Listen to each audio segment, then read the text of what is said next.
पाकिस्तान आज एक वार स्टेट का मंजर पेश कर रहा है। पूरे पाकिस्तान के अंदर इंटरनेट की जो सहूलत है, कहीं पर उसको स्लो कर दिया गया है तो कहीं पर मुकम्मल तौर पर उसको मुअत्तल कर दिया गया है। जो जुड़वा शहर है, पाकिस्तान के अहम तरीन शहर रावलपिंडी और इस्लामाबाद, वहां पर मुकम्मल तौर पर इंटरनेट फैसिलिटी जो है उसको खत्म कर दिया गया है। जबकि जो नेटवर्क है, सिम नेटवर्क है, वो अभी तक आ रहे हैं। उसकी एक बड़ी वजह सामने आई है। वजह ये सामने आई है कि वो नेटवर्क जो है वो इसलिए दिए गए हैं ताकि बाद में जियो फेंसिंग करके इन तमाम तर अफराद को पकड़ा जा सके जो कि इस्लामाबाद के अंदर एंटर होंगे।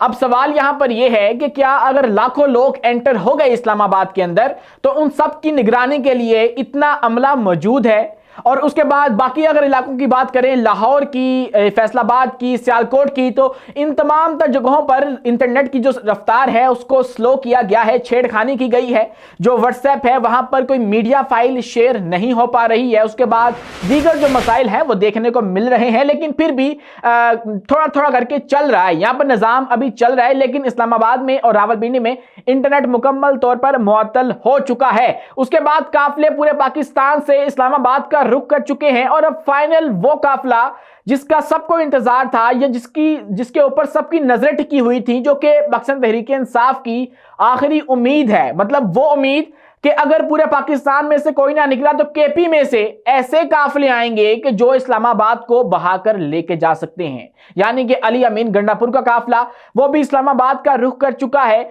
और अपने पूरे जो है अबोताब के साथ इस्लामाबाद की तरफ रवा दवा है। और अब उनके साथ एम्बुलेंसेस भी हैं कि इस सूरत में कि अगर हमारे ऊपर फायरिंग की जाती है, शेलिंग की जाती है, शेलिंग का भी बड़ा खूबसूरत और दिलचस्प जो बंदोबस्त है वो इस बार तहरीक इंसाफ ने किया है।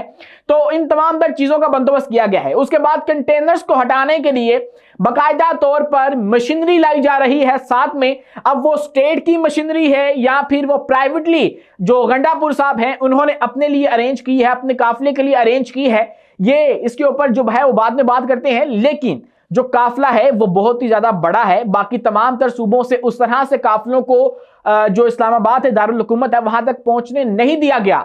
लेकिन जो केपी से काफिला आ रहा है वो इतनी तेज रफ्तारी के साथ और इतनी आबोताब के साथ आ रहा है कि उसने मोटरवे के ऊपर जो टूल प्लाजा है, पेशावर टूल प्लाजा, उसको भी बहा दिया और वहां पर जो अमला है वो भाग गया है और कीमती सामान वहां से मुंतकिल कर दिया गया है। इसके अलावा फैजाबाद जो है वहां पर सूरत हाल ऐसी है कि वहां पर झड़पें हुई हैं पाकिस्तान तहरीक इंसाफ के कारकुनों के दरमियान और पुलिस के दरमियान, और वहां पर गिरफ्तारियां भी अमल में लाई गई हैं।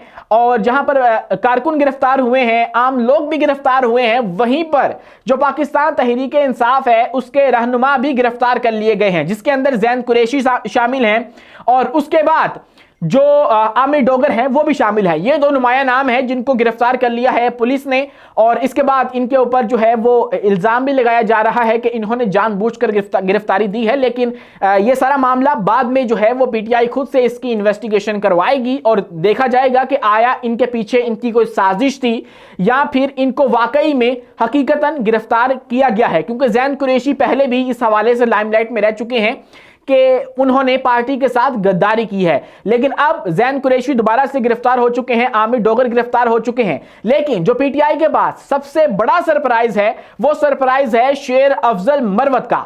और शेर अफजल मरवत इस वक्त इस्लामाबाद के अंदर ही मौजूद है, अंडरग्राउंड है। लेकिन इसके बावजूद कि वो इस्लामाबाद में मौजूद हैं, उनका काफिला लकी मरवत से इस्लामाबाद आ रहा है उनके भाई की क़यादत के अंदर।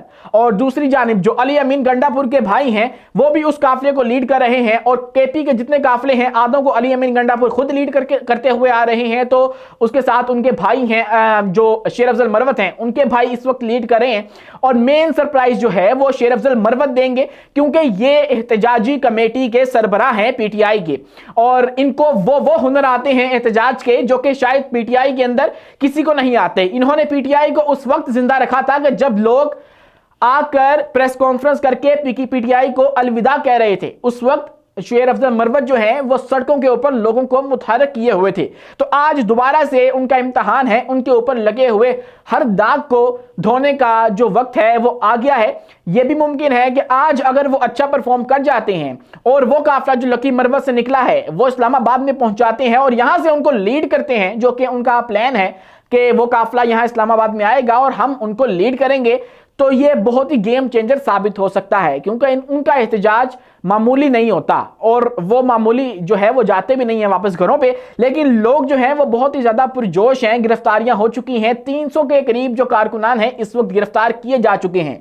लेकिन वो लोग जो कि अब से कुछ देर पहले तक धमकियां लगा रहे थे, पुलिस फोर्स को इकट्ठा करके उनके साथ खिताब कर रहे थे, यानी कि हमारे वजीर दाखिला, उनकी हालत यह है कि अब वो इस्लामाबाद के ऊपर से अपने जो हेलीकॉप्टर है उसके अंदर से सिर्फ निगरानी करते हुए दिखाई दे रहे हैं, जबकि जो ग्राउंड लेवल है उसके ऊपर सूरत हाल ऐसी है कि पाकिस्तान तहरीक इंसाफ का बाकी तमाम सूबों के ऊपर तो हम बात नहीं करते हैं, वहां से इतनी बड़ी तादाद जो है वो इस्लामाबाद में नहीं पहुंच पाएगी, इतनी जल्दी नहीं पहुंच पाएगी। लेकिन जो केपी से काफिला आ रहा है वो बहुत खतरनाक है और वही जो है वो सबसे ज्यादा तकलीफ दे है इस वक्त जो हुकूमत है उसके लिए, और उससे निपटना ही सबसे बड़ा काम होगा और वही गेम चेंजर साबित हो सकता है जो कि अली अमीन गंडापुर का काफिला है। और अब जो है वो तहरीक इंसाफ ने किया ये है, जो आंसू गैस है उससे निपटने के लिए उन्होंने अपने जो गाड़ियां हैं उसके ऊपर पंखे लगा लिए हैं। पंखों से होगा ये, जो जहरीली गैस आएगी उसको वापस भेज दिया जाएगा, मतलब उससे निपटा जाएगा। तो ये तमाम तर हरबे करके निकले हैं और अब लगता यह है कि आज का दिन जो है वो तारीखी साबित होने वाला है। जबकि दूसरी साइड पे अगर हम देखें लाहौर के अंदर जहां से एक्सपेक्ट किया जा रहा था कि बड़ी तादाद जो है वो बाहर जाएगी, यहां पर इस तरह से पुलिस की जो नफरी है वो तैनात कर दी गई है कि लग रहा है कि यहां पर कोई जंग जारी है और यहां पर किसी बैरूनी ताकत ने बहुत ही ज्यादा शदीद हमला कर दिया है और यहां पर कोई जंग चल रही है। और वो जंग किसके दरमियान है? पाकिस्तान के लोगों के दरमियान आपस में वो जंग है, जिसके नतीजे में जो पाकिस्तान है वो आज एक वार स्टेट की जो सूरत है वो पेश कर रहा है और अब सूरत हाल बहुत कशीदा है। लेकिन जो अहम तरीन डेवलपमेंट हुई है वो ये है कि बुशरा बीबी ने अचानक से फैसला किया है कि वो जो है वो लीड करेंगी और वो इस एहतजाज का हिस्सा बनेंगी, फाइनल कॉल का जवाब देंगी खान की, और इस हवाले से वो भी गंडापुर के साथ आ रही हैं और जो कि उनके वर्कर्स के लिए बहुत अहम बात है। अगर बुशरा बीबी आकर कंटेनर पर खड़ी हो जाती है, मैंने कल भी कहा था, तो हौसला दुबाला हो जाएगा, मतलब जो वर्कर्स हैं उनका जोश जो है वो दुगना हो जाएगा और वो मर मिटेंगे इस बात के ऊपर कि हमें लीड करने के लिए हमारे कप्तान की, हमारे लीडर की अहलिया आ चुकी हैं, हमारी साबक खतून अव्वल आ चुकी हैं। तो इसलिए उन्होंने डिसाइड किया है इस बात के ऊपर। ये भी खबरें चलाई गई कि जो इख्तिलाफ है वो पाया गया, अली अमीन गंडापुर ने बुशरा बीबी को कहा कि आप मत जाएं एहतजाज के अंदर, लेकिन उन्होंने जिद की कि मैं एहतजाज में जाऊंगी और मुझे खान का हुक्म है। तो इसलिए अब वो भी काफिले के साथ केपी से इस वक्त आ रही हैं इस्लामाबाद के अंदर और रात तक वो काफिला पहुंच जाएगा और फिर जो है वो असली दंगल सजेगा और फिर जो है सूरत हाल खराब होगी। अब सारी जो सूरत हाल है इसके ऊपर पैसा तो बेबहा खर्च किया जा रहा है, लोगों के कंटेनर्स पकड़े जा रहे हैं और उनके अंदर भी आग लग गई है, कईयों के अंदर करोड़ों का सामान जो है वो जाया किया जा रहा है। उसके बाद जो यहाँ पर मामूलाते जिंदगी हैं वो मुकम्मल तौर पर डिस्टर्ब हो चुका है। एक तरफ तो इन्होंने बच्चों को हॉस्टल्स खाली करवाए, उनसे नौजवानों से इस्लामाबाद के अंदर हॉस्टल्स खाली करवाए और उसके बाद जो है वो बस अड्डे बंद कर दिए, मतलब आमदोरफ्ती बंद कर दी कि मतलब जो हॉस्टल्स में रह रहे थे वो जाएं कहाँ पे। अब इन्होंने खुद मजबूर कर दिया उन लोगों को कि वो जाकर जो है वो एहतजाज करें, एहतजाज का हिस्सा बने। इतने बेवकूफ लोग हैं और यही वो वजह है कि अब तक जो है ये अवाम के अंदर मकबूलियत हासिल करने में नाकाम रहे हैं। तो ये सूरत हाल जो है वो इस वक्त बन चुकी है, शहर इक़्तिदार को मफलूज कर दिया इन्होंने। उसके बाद जो जुड़वा शहर है पिंडी को देख लीजिए, वहां पर भी ऐसी बुरी सूरत हाल हो चुकी है कि लोग वहां भी निकल रहे हैं और वहां भी इंटरनेट जो है वो बिल्कुल बंद कर दिया गया है और बहुत मुश्किल जो है वो पेश आ रही है।